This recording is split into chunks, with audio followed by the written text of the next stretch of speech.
Now let's go to notorious left-wing influencer Billie Nelson.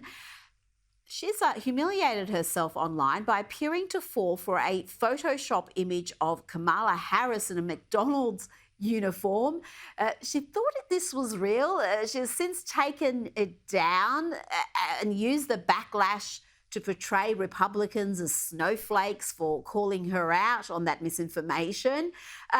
But this Photoshop wasn't very sophisticated, was it, Kinsey? They basically Photoshopped Kamala's face on some white girl's body. Yeah. I mean, I think the idiot snowflake is the person that wants to be an authority on something but doesn't do their due diligence. Trying to point the blame at a group of people completely unrelated to your social media activity is a masterclass in gaslighting. It is. I mean, it was obviously, I would hope, an honest mistake. I don't think she was deliberately trying to mislead, but everyone stuffs up. If you stuff up, take it down, but then don't go attacking those who are pointing out your error. Now, PR expert Ed Coram James has offered an assessment of why Harry and Meghan have appeared to suddenly distance themselves from each other. They're not doing appearances together. He says it's all part of a rebrand they seem to be undergoing because their joint image has become so toxic. What else can you tell us about this?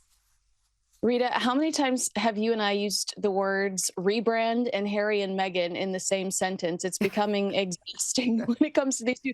But what I can tell you is that Radar Online here in the States, their headline today is Ruthless Meghan Markle set to give henpecked husband Harry the chop after she butchered ties with dad and royal family before axing her closest friends. And Radar saying specifically that they are delving into some of these rumors that are exploding that the Sussexes have secretly separated. So clearly a rebrand is what we would prefer. Hopefully this expert is right, but stateside, they're saying that this separation could be it could be much more meaningful. Wow, well, that would be massive news. And what would follow? Would Harry go back to the UK, the prodigal son, and rejoin the family, become a working royal again? Can you see that even as a possibility?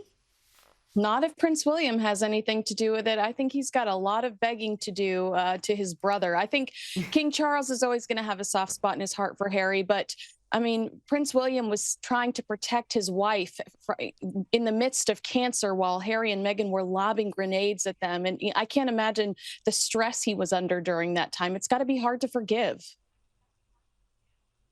I think you're right there. But whilst Charles is king, he probably would be calling the shots there. Now, let's go to the Diddy case. A New York judge has rejected Sean Diddy Combs' proposal for a gag order against government officials to prevent them from leaking information relating to his sex trafficking case. He doesn't want this stuff to get out to the media. What does that tell you? I would have thought Diddy would be throwing all his celebrity mates under the bus. I mean, that could potentially be coming when it's time for court and when it's time for him to testify. But what we're seeing right now is how important public relations really are to Sean Combs. He's desperately trying to control the narrative behind bars, allowing his attorneys to do documentaries and TV hits, encouraging his children to defend him to the media. What his team is trying to do is get the public to assume that the government is leaking some of this negative information about him, like that Cassie video. But the reality is he's got a lot of enemies. And I really don't believe it's the government. I believe it's one of the many people that he ticked off throughout his career that had access to that video, had access to that information.